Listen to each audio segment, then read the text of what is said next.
एक गरीब व्यक्ति जिसकी दाढ़ी और बाल बड़े होते हैं, उसके कपड़े बिल्कुल गंदे और फटे हुए होते हैं। वो व्यक्ति जहाँ भी जाता लोग उसे देखकर उससे डर जाते और उसे दूर भागने लगते। साथ ही कुछ लोग तो उस आदमी को देखकर उसे पागल कहते और उसे पत्थरों से मारना शुरू कर देते। ऐसे ही एक बार की बात है, वो गरीब पागल जैसा दिखने वाला व्यक्ति एक फल वाले के पास जाता है और उससे फल मांगता है, परंतु वो आदमी उसे डांट कर भगा देता है। गरीब व्यक्ति डरता हुआ वहां से भाग रहा होता है कि तभी रोहित नाम का एक लड़का वहां आता है और वो गरीब व्यक्ति उसकी कार से टकरा जाता है। जिसके बाद रोहित अपनी कार से निकलता है और उस व्यक्ति को उठाते हुए उससे बोलता है, मुझे माफ करना काका, पर आप अचानक से मेरी कार के पास आ गए। वैसे आप ठीक तो है ना? आपको लगी तो नहीं? हाँ बेटा, मैं बिल्कुल ठीक हूँ। इतना बोलकर वो गरीब व्यक्ति उससे नजरें चुराकर वहां से चला जाता है। तभी रोहित देखता है कि कुछ लोग उस गरीब व्यक्ति के साथ बहुत ही बुरा व्यवहार कर रहे हैं। ये तो वही श्रापित आदमी है, इसे जल्दी से यहाँ से भगाओ। इस तरह से वहां खड़े सभी लोग उस व्यक्ति को घृणा की नजरों से देख रहे होते हैं। ये सब कुछ देख रोहित को बर्दाश्त नहीं होता और रोहित उस गरीब व्यक्ति की मदद करने के लिए उसे अपनी कार में बिठा लेता है और उसे अपने साथ घर ले जाता है, जहां वो उस गरीब व्यक्ति को खाने को देता है। वो गरीब व्यक्ति खाने पर बुरी तरह से टूट पड़ता है, मानो जैसे न जाने वो कब से भूखा हो। ये देखकर रोहित गरीब व्यक्ति से बोलता है, काका मुझे माफ करना, पर क्या मैं जान सकता हूँ आप कौन हैं? कहाँ से आए हैं? क्या करते हैं? और आपकी ये हालत कैसे हुई? आखिर वहां के सभी लोग आपको नफरत भरी निगाहों से क्यों देख रहे थे? वो आपको बार बार श्रापित क्यों बोल रहे थे?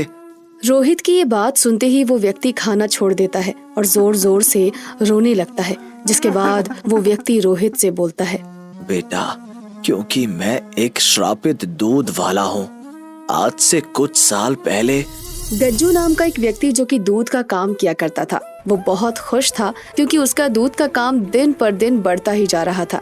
एक के बाद एक नए ग्राहक उससे जुड़ते जा रहे थे। ऐसे ही एक बार की बात है, गज्जू दूध लेकर गांव में बेचने जा रहा होता है। तभी उसकी साइकिल एक पत्थर से टकरा जाती है और उसका कुछ दूध नीचे गिर जाता है।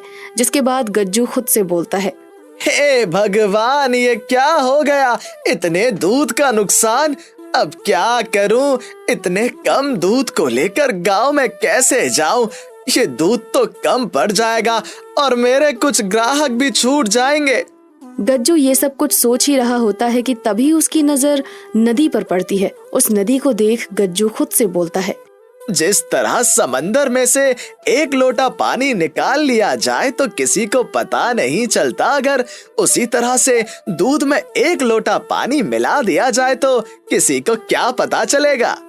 ये सोचकर अब गज्जू नदी से थोड़ा पानी निकालकर दूध में मिला देता है और एक बार फिर गज्जू का दूध का बर्तन भर जाता है। गज्जू उस दूध को लेकर गांव में जाता है और सभी को बेच देता है। अगले दिन जब वो गांव में जाता है तो वो देखता है कि उसने जो दूध में मिलावट की थी उस बारे में किसी को कोई भनक नहीं पड़ती। ये देखकर गज्जू को बहुत ही खुशी होती है और गज्जू दूध देकर गाँव से जाने लगता है कि तभी एक बूढ़ी औरत गज्जू को रोकती है और उससे बोलती है, बेटा, तुम्हारा दूध बड़ा ही शुद्ध और स्वच्छ होता है, इसीलिए जब मेरी बेटी ने आकर मुझसे बोला कि उसे एक ऐसा दूध वाला चाहिए जो रोज आश्रम में जाकर दूध दे सके, तो मैंने बिना कोई देरी के तेरा नाम बता दिया। अब इतना बोलकर वो बूढ़ी औरत गज्जू दूध वाले को एक पर्चा देती है और उससे बोलती है, इस पर्चे पर उस आश्रम का नाम और पता है जहाँ तुझे दूध देकर आना है, पर एक बात का ध्यान रखना बेटा, उस आश्रम में एक ऋषि मुनि विराजमान है। तुम्हें रोज उन्हें शुद्ध और साफ और ताजा दूध देना है, क्योंकि ऋषि मुनि रोजाना भगवान शिव के शिवलिंग को जल के रूप में दूध अर्पित करते हैं और पूरा दिन भूखे रहकर भगवान शिव की पूजा करते हैं। वो केवल रात को दूध से बनी खीर खाकर सोते हैं। अरे काकी, तुम चिंता मत करो, आज से पहले मेरे दूध में तुम्हें कभी कोई शिकायत मिली है? नहीं ना? ठीक उसी तरह से उस ऋषि मुनि को भी मेरे दूध से कोई शिकायत नहीं मिलेगी। अच्छा काकी, अब मैं चलता हूँ, दूसरे गांव में भी दूध बेचना है मुझे। इतना बोलकर गज्जू अपनी साइकिल उठाता है और वहाँ से चला जाता है। अब गज्जू रोजाना दूध में थोड़ा बहुत पानी मिला दिया करता। उसका लालच धीरे धीरे इतना ज्यादा बढ़ने लगता है कि एक बार जब वो देखता है कि उसका दूध खत्म होने को है तो वो खुद से बोलता है, अरे ये क्या, दूध तो खत्म होने वाला है, अब क्या करूं? और अब तक मैंने आश्रम में दूध नहीं दिया, अब आश्रम में दूध कैसे पहुंचाऊंगा? इतना बोलकर गज्जू इधर उधर देखने लगता है। तभी उसकी नजर एक तालाब पर पड़ती है और गज्जू सीधा तालाब के पास जाता है और उस तालाब से थोड़ा सा पानी लेकर दूध में मिला देता है और खुद से बोलता है, हाँ, अब हो गया ना दूध बराबर। अब कुछ ही देर में गज्जू आश्रम पहुंचता है और दूध देकर चला जाता है। अब हमेशा की तरह ऋषि मुनि सबसे पहले भगवान शिव को जल अर्पित करते हैं और जब वो जल अभिषेक करते हैं तो उस दूध में से एक मेंढक निकलता है। ये देखकर ऋषि मुनि को बहुत गुस्सा आता है। वहीं दूसरी ओर जब ऋषि मुनि के लिए खीर बनती है तो वो खीर भी खराब हो जाती है। अब ऋषि मुनि को समझ आ जाता है कि ये हरकत किसी और की नहीं बल्कि गज्जू दूध वाले की है। इसीलिए अगली सुबह गज्जू दूध देने आता है तो क्रोधित ऋषि मुनि गज्जू से बोलते हैं, मूर्ख व्यक्ति, तेरी हिम्मत कैसे हुई हमारे साथ छल करने की? तूने दूध में गंदे तालाब का पानी मिलाया और जब उस दूध से हमने अपने महादेव को जलाभिषेक किया तो उसमें से मेंढक निकला। और तो और तेरे दिए हुए दूध से जब हमारे लिए खीर बनी तो खीर भी खराब हो गई। आज तेरी वजह से हमारी पूजा, हमारी तपस्या भंग हुई है। इसीलिए हम तुझे श्राप देते हैं कि अब से तू एक श्रापित दूध वाला होगा। तुम अपने हाथों से जिस भी किसी को दूध दोगे वो दूध खराब हो जाएगा, वो दूध काला पड़ जाएगा और समय के साथ तू एक गरीब श्रापित दूध वाला बन जाएगा। ऋषि मुनि का श्राप सुनकर गज्जू को अकल आ जाती है और वो रोते हुए ऋषि मुनि के चरणों में गिर जाता है और ऋषि मुनि से बोलता है, नहीं नहीं ऋषि, मुझे माफ कर दीजिए, मुझसे गलती हो गई। इस दूध से मेरी रोजी रोटी है, मुझे ऐसा श्राप मत दीजिए वरना मैं सड़क पर आ जाऊंगा। मुझ पर तरस खाइए, मुझसे गलती हो गई। गज्जू दूध वाला अपनी गलतियों की माफी मांगता है पर उसे उसकी गलतियों की माफी नहीं मिलती।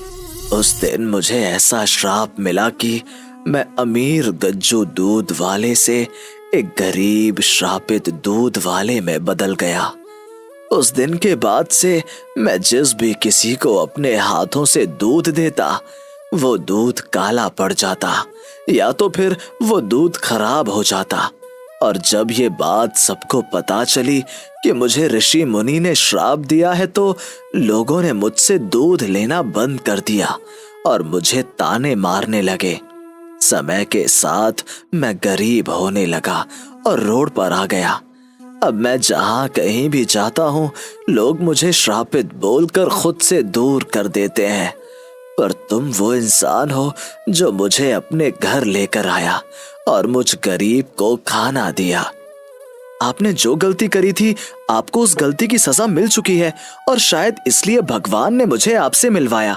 वैसे मेरी एक संस्था है जहां आप जैसे गरीब लोग जिनका कोई नहीं है वो लोग रहते हैं। इसीलिए आज से आप मेरी उसी संस्था में बाकी बुजुर्ग व्यक्तियों के साथ रहेंगे। अब आपको कोई खुद से दूर नहीं करेगा और ना ही कोई आपको श्रापित दूध वाला बोलेगा। उस दिन से रोहित उस गरीब श्रापित दूध वाले को अपनी संस्था में रख लेता है और बाकी लोगों की तरह भी उसकी सेवा करता है। साथ ही अब गज्जू के सर से गरीब श्रापित दूध वाले का कलंक भी मिट जाता है।